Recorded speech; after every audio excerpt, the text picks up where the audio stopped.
Hi, it's Heather with Murray's Home for Wayward Chickens. And I have Polly here, as you guys previously have seen her. Polly is our blind chicken, and I'm going to do my best not to lose it. And I'm already going to lose it.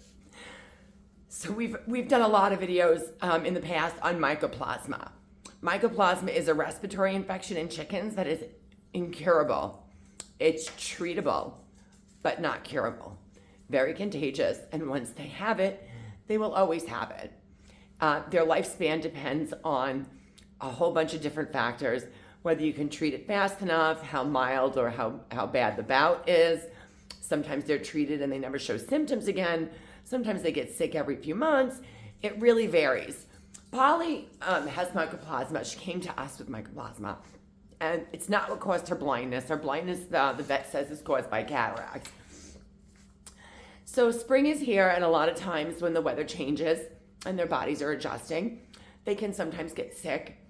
And so Polly is going through about mycoplasma right now, which we have treated many times in the past, usually maybe once or twice a year. We have to treat her with Thailand. Sometimes we have to double dose it with LA-200. And the last couple of days at night, I can hear Polly in her room, because Polly is one of our house chickens. I can hear her sort of, she sounds phlegmy. Chickens can't cough. They can't vomit or regurgitate anything. So in the rare event we've had one or two chickens with an impacted crop, we've had to turn them upside down and massage the crop to get anything out.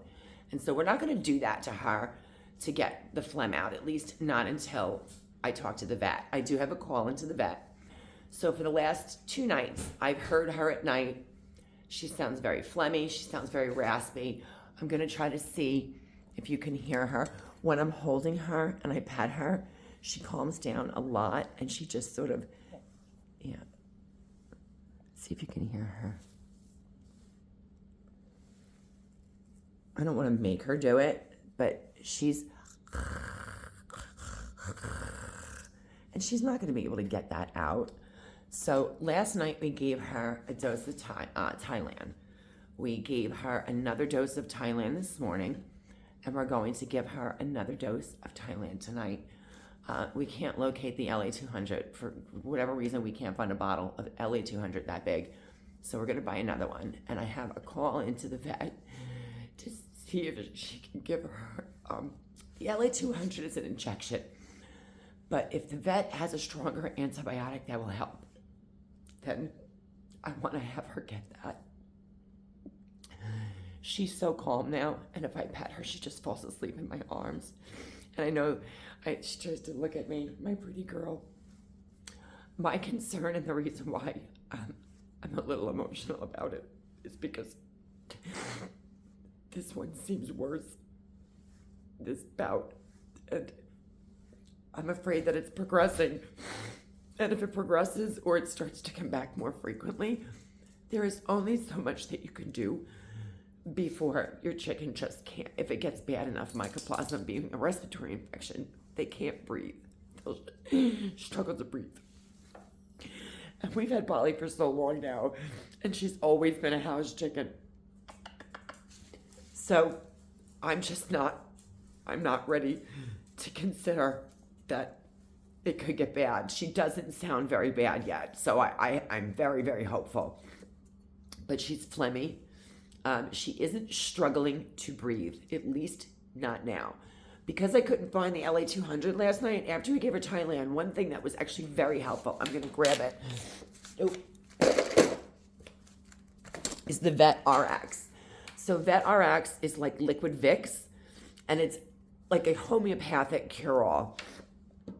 I put a few drops, I spread her feathers, I put a few drops in the back of her neck, I put some on my fingertips, and I rubbed it down her beak, because it's like a eucalyptus menthol. It's just like Vicks.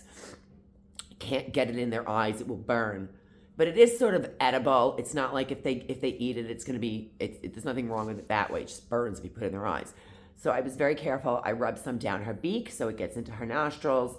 I rubbed it on, she only has a short little comb, but I put some on her little comb, right here. And then chickens love when you massage their wattles. They just love this. It's like when you stroke a dog's ears. So I put some Vet RX on her wattles, and then I did put a few drops down on her neck here and down on her chest, because it's just like Vicks. And that really did seem to help. And so we're hoping that she's going to be okay. She's staying in the house today. She's not going outside with everybody else. We're just going to keep her calm. Right, my baby girl. See? Where's my baby? My pretty Polly.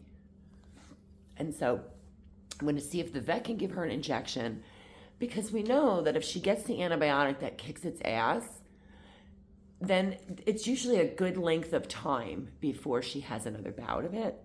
And so hopefully we'll get her. Oh, my baby goes sleepy on my shoulder. Yeah. She was really raspy last night until I just started stroking her. See how she keeps. My other concern is Taylor. You know, Taylor doesn't really have any chicken friends. They won't let her in the coop. She's a little bit of a bully to the smaller chickens, but and she's super attached to me and gets very jealous if any other chickens come near me. So she has become Polly's seeing eye chicken. She helps Polly find the food. She has a lot of respect for Polly.